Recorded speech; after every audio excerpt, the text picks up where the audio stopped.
Buen día, buenas tardes, buenas noches. Un video más sobre la mente.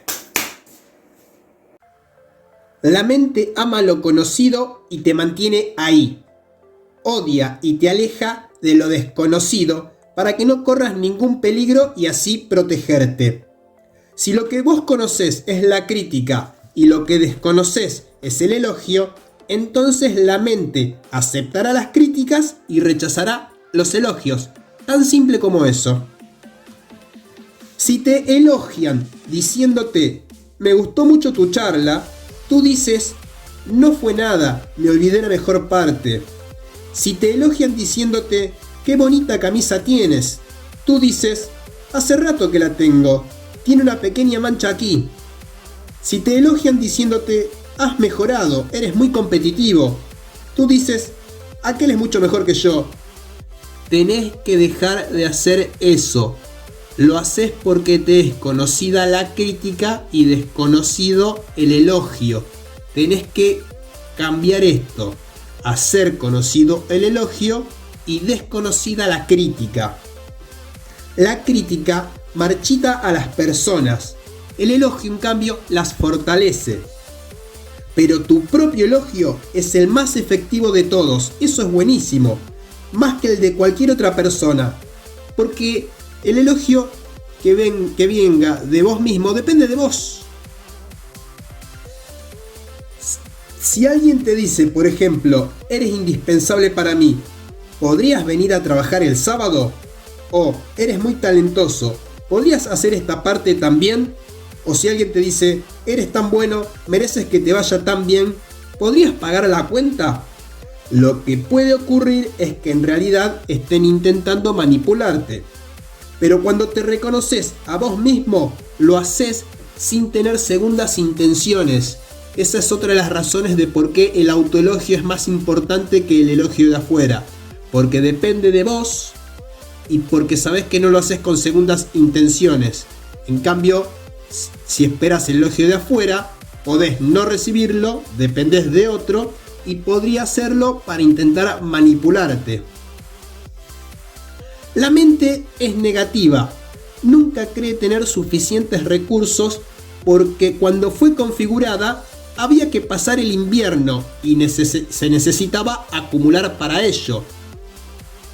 Hace más de 200.000 años atrás, el tener muchos recursos era la diferencia entre sobrevivir y no sobrevivir, entre pasar un invierno y no pasarlo.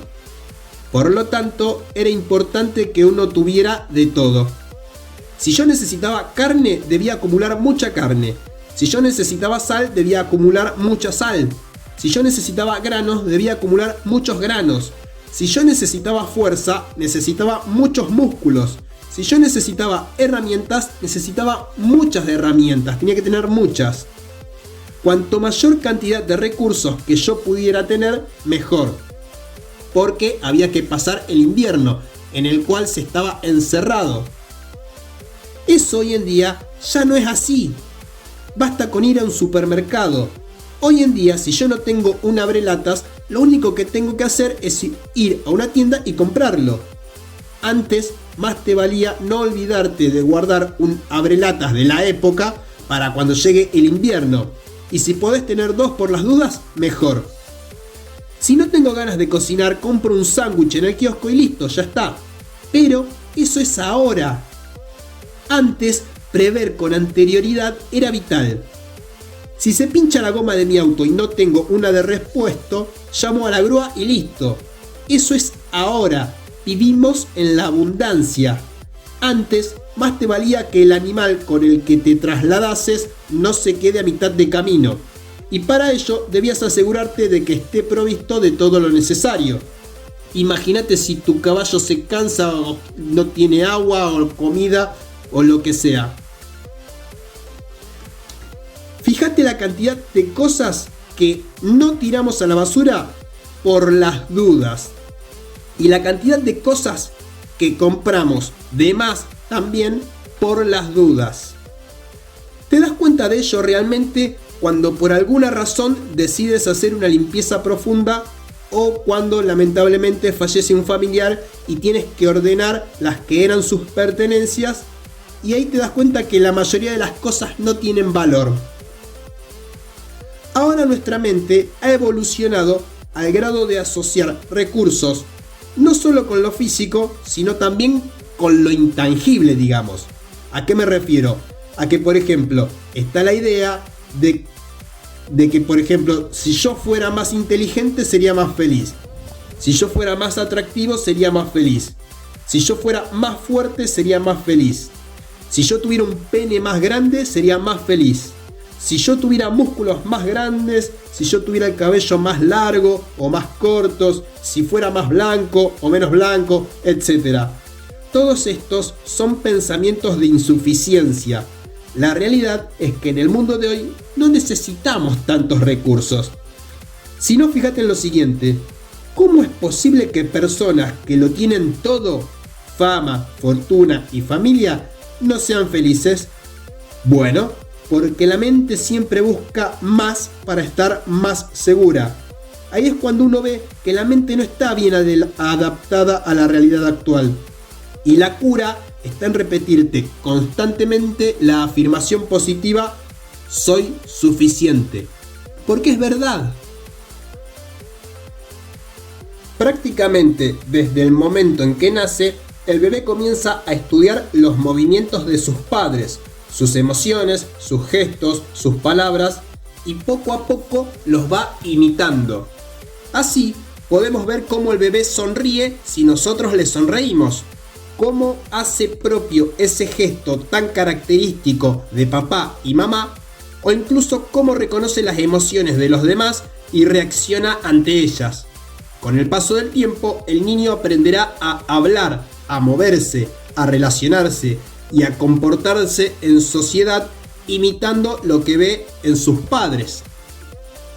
Este mecanismo de aprendizaje viene dado por las llamadas neuronas espejo, descubiertas en 1996 por el neurobiólogo Giacomo Rizzolatti, mientras estudiaba el cerebro del mono macaco.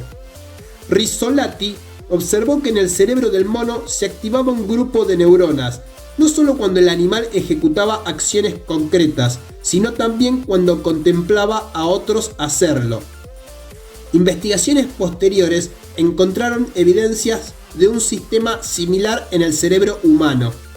De este modo, el funcionamiento de las neuronas espejo no solo nos permite ejecutar ciertas acciones tras el proceso de observación e imitación, sino también ponerse en el lugar del otro y hacer propias las emociones de los demás, lo que se conoce como empatía.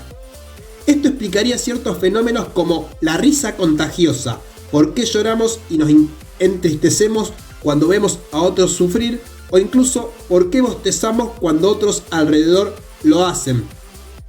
Fíjate, presta atención, cuando una persona bosteza, al poquito tiempo, los demás empiezan a bostezar también. Pero sobre todo, gracias a las neuronas espejo, entendemos por qué nuestros actos y nuestro ejemplo son más importantes que nuestras palabras en el aprendizaje de los niños. A lo largo de toda su infancia, el niño va a continuar imitando el comportamiento del adulto, lo que a su vez le permite aprender normas sociales para vivir en comunidad, rutinas de interacción o prácticamente cualquier aspecto cotidiano. Por ejemplo, rutinas de higiene, participación en tareas domésticas, hábito de lectura, conciencia ecológica, interés por el ejercicio físico, etc., que le permitirá ir ganando autonomía, al tiempo que adquiere nuevas habilidades imprescindibles para su vida. En definitiva, la imitación es la forma de aprendizaje más importante en la infancia, y los padres son sus principales modelos de referencia. Si este video te aportó valor, dale a like.